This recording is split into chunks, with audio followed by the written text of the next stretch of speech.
At 07:30 on September 18, 1944, a 19-year-old Marine lay pressed against razor-sharp coral on Peleliu Island. His name was Private First Class Arthur Jackson. 3 days on the island. 0 confirmed kills.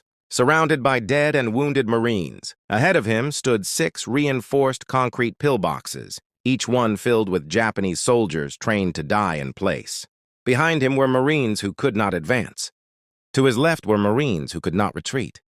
And somewhere in between was the moment when a single decision would change the course of an entire battlefield. Peleliu was never supposed to matter this much.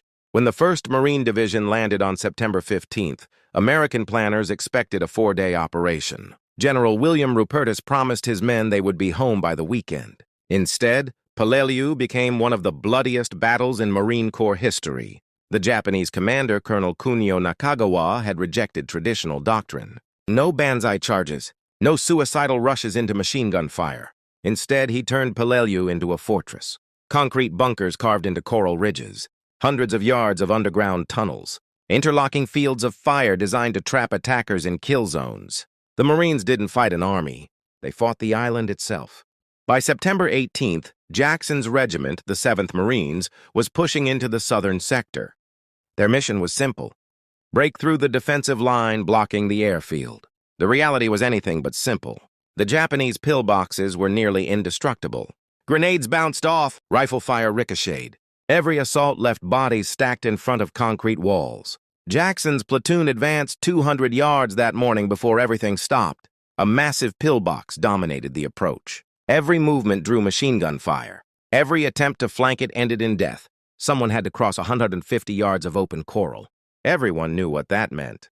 10 seconds of exposure. At least 2 machine guns firing 450 rounds per minute.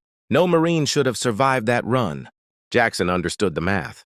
He also understood something more important. Every minute they stayed pinned down, more Marines would die. Waiting was not safer. Waiting was just slower death. Jackson loaded his Browning automatic rifle, stuffed his pockets with grenades, did not ask permission, did not look back. He stood up and ran. Bullets ripped the coral around him. Japanese gunners tracked his movement. Jackson fired from the hip, not to kill but to suppress. He closed the distance. 100 yards, 80 yards, 60 yards. Reloaded behind cover.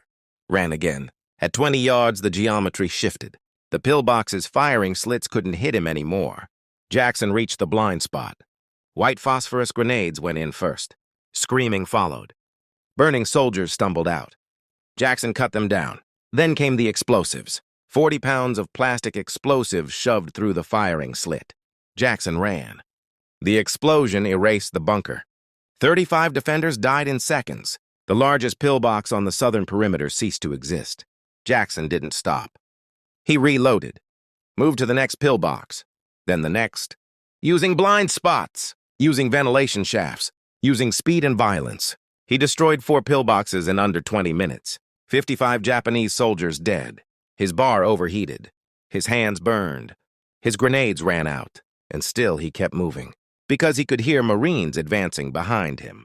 His impossible assault was working. The 5th pillbox nearly killed him. A hidden tunnel. A bayonet charge from behind. Jackson turned just in time. Shot the attacker. Then emptied magazine after magazine into the tunnel entrance. The bunker fell silent. 5 destroyed. But now the Japanese command knew. They had radios.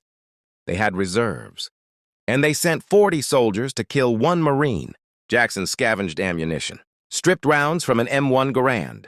Hand-loaded bar magazines under fire. When the counterattack came, it came disciplined. No screaming. No banzai charge. Just soldiers advancing through coral. Jackson held the line. Controlled bursts. 5 rounds at a time. Marines joined him. Then, explosions behind the Japanese. 3 rifle platoons had broken through. The counterattack collapsed. 40 Japanese soldiers lay dead. The southern perimeter was broken. 6 pillboxes remained, and now Jackson wasn't alone. With fresh ammunition and Marine reinforcements, the remaining bunkers fell one by one. Flamethrowers, satchel charges, coordinated assaults. What had taken days before now took hours. By nightfall, the southern airfield approaches were secured. Arthur Jackson had personally destroyed 8 pillboxes, killed or assisted in killing over 100 enemy soldiers, and shattered a defensive network designed to stop entire battalions. Peleliu would rage for 70 days. The Marines would suffer over 6,500 casualties. The Japanese would lose nearly all 10,000 defenders. Arthur Jackson survived the battle. He would later receive the Medal of Honor. Not for orders followed, not for plans executed, but for one decision made alone on open coral, to stand up and run. This is not a story about numbers. It is a story about a moment when one Marine refused to accept impossible odds. This is the story of Arthur Jackson. And this is what courage looks like.